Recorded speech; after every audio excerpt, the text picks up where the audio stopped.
सभी को नमस्कार। आज के वीडियो में हम चर्चा करने जा रहे हैं कि वाशर, गैस्केट, क्लच, चाबियां, चिप्स, कार्टर इत्यादि की जांच कैसे करें और उन्हें कैसे बदलें। उद्देश्य: इस वीडियो के अंत में आप सक्षम होंगे गैस्केट पर वॉशर बदलने में, क्लच और चाबियां बदलने में, जिप, कॉटर और सर्क्लिप को बदलने में, उपरोक्त घटकों को बदलने में। वॉशर बदलना: सही आकार के स्पैनर का उपयोग करके नट को हटा दें। खराब हो चुके वॉशर को असेंबली से हटा दें। सही आकार का वॉशर रखें। नट को वॉशर से कस लें।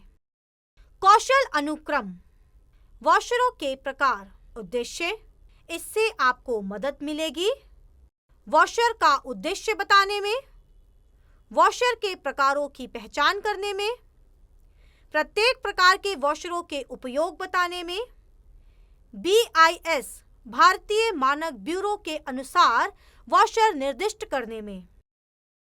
उद्देश्य: बोल्ट वाले जोड़ों में नोट के नीचे वॉशर प्रदान करना एक आम बात है। वॉशर मदद करते हैं फ्रिक्शनल ग्रिप बढ़ाने में, वर्कपीस को क्षति से बचाने और बड़े क्षेत्र पर बल वितरित करने में, कंपन के कारण नटों को ढीला होने से रोकने में। वॉशरों के प्रकार: विभिन्न प्रकार के वॉशर उपलब्ध हैं।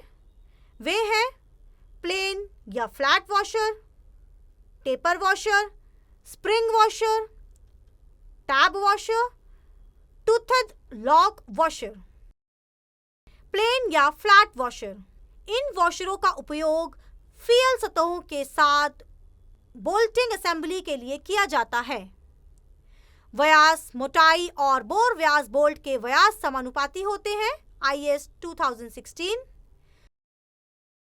सादे वॉशर मशीनीकृत या छिद्रित वॉशर के रूप में उपलब्ध हैं।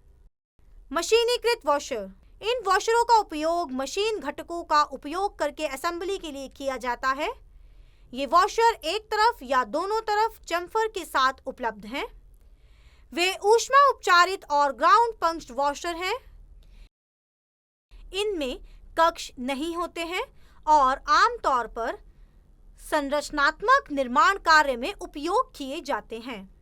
टैपर्ड वॉशर: इनका उपयोग पतली सतहों वाली संरचनात्मक असेंबलियों में किया जाता है, जैसे कि आई-बीम, चैनल आदि के अंदर। ये वॉशर बोल्ट हेड या नट को छेद में वर्गाकर बैठने में मदद करते हैं। स्प्रिंग वॉशर्स: कंपन के कारण नटों को ढीला होने से बचाने के लिए नटों के नीचे स्प्रिंग वॉशर का उपयोग किया जाता है। वे स्प्रिंग स्टील से बने होते हैं और संपीड़ित होने पर बोल्ट और नट के बीच तनाव पैदा करते हैं। टैब वॉशर: इन वॉशरों का उपयोग नटों को लॉक करने के लिए किया जाता है। टूथेड लॉक वॉशर: इनमें वॉशर दांतेदार, कटे और मुड़े हुए होते हैं। जब नट और असेंबली के बीच रखा जाता है तो ये वॉशर दोनों संपर्क सतहों पर घर्षण उत्पन्न करता है। यह नटों को ढीला होने से बचाता है। विशेष विवरण: भारतीय मानक IS 2016-1967 एक वॉशर को नाम, प्रकार, आकार और मानक और सामग्री की संख्या के आधार पर निर्दिष्ट करता है।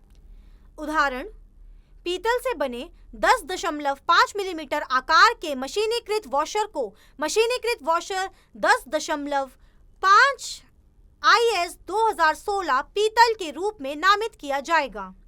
टिप्पणी: विभिन्न प्रकार के वॉशर के विस्तृत विनिर्देश के लिए निम्नलिखित IS विनिर्देश देखें।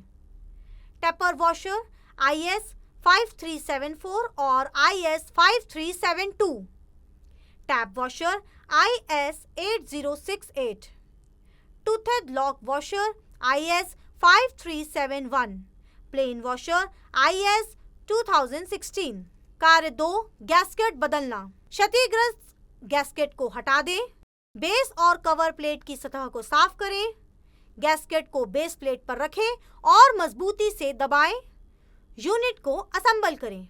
क्लच को समायोजित करना। बिजली आपूर्ति बंद करने के बाद एलन की का उपयोग करके फीड गियर बॉक्स के दोनों तरफ के कवर को हटा दें। उपयुक्त स्पैनर का उपयोग करके टर्मिनलों को हटा दें। कार्बन ब्रश को हटाने के लिए बैंड ट्यूबुलर स्पैनर का उपयोग करें। स्प्लाइन शाफ्ट से सर्कलिप को हटा दें। M12 बियरिंग पुलर सेट का उपयोग करके यूनिट से स्प्लाइन शाफ्ट के साथ क्लच को बाहर निकालें। असेंबली को कार्य बेंच पर रखें। इसे ठीक से साफ करें। यदि क्लच ठीक से नहीं जुड़ रहा है और बंद नहीं हो रहा है तो क्लच यूनिट को हटा दें और क्लच प्लेट को हटा दें। निम्नलिखित विद्युत और यांत्रिक दोषों की पहचान करें। क्लच प्लेटों के बीच फिलर गेज के साथ अंतर की जांच करें और सुनिश्चित करें कि अंतर मूल उपकरण निर्माता द्वारा उल्लिखित होना चाहिए। स्प्लाइन शाफ्ट की जांच करें और सुनिश्चित करें कि स्प्लाइन उचित है। सभी हिस्सों को असेंबल करें और एक बार फिर से वर्क बेंच पर यूनिट की जांच करें। यदि क्लच असेंबली का कार्य संतोषजनक पाया जाता है तो इसे मशीन के फीड गियर बॉक्स में स्थापित करें। सर्कलिप, कार्बन ब्रश और टर्मिनल को बिठाएं। एलन की का उपयोग करके साइड कवर को ठीक करें और मशीन पर स्विच द्वारा क्लच असेंबली के कामकाज की जांच करें। क्लच दबाव समायोजित करें। उद्देश्य: यह आपको मल्टी डिस्क क्लच के दबाव को समायोजित करने में मदद करेगा। हेड स्टॉक को ढक्कन खोलने से पहले लेथ के विद्युत मेन को बंद कर दें। हेड बोल्ट को खोलकर लेथ हेड स्टॉक के शीर्ष ढक्कन को हटा दें। ढक्कन सहित क्लच लीवर को बाहर निकालें। एनुलर डिस्क से इंडेक्स पिन को छोड़ें। वांछित घर्षण प्राप्त करने के लिए कुंडलाकार रिंग को घुमाएं। यदि नट को बहुत अधिक कस दिया जाए तो घर्षण अधिक होगा और इसके विपरीत। एडजस्टिंग नट के माध्यम से इंडेक्स पिन को कुंडलाकार डिस्क छेद में मजबूती से डालें। ऊपरी ढक्कन के गैस्केट को बदलें।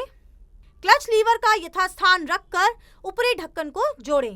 एलन की का उपयोग करके ढक्कन के एलन स्क्रू को कस लें। जोड़ने और हटाने की स्थिति में क्लच की कार्यप्रणाली का परीक्षण करें।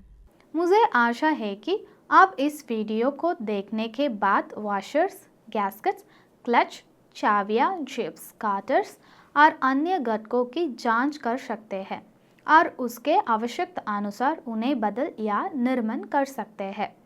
वीडियो देखने के लिए धन्यवाद।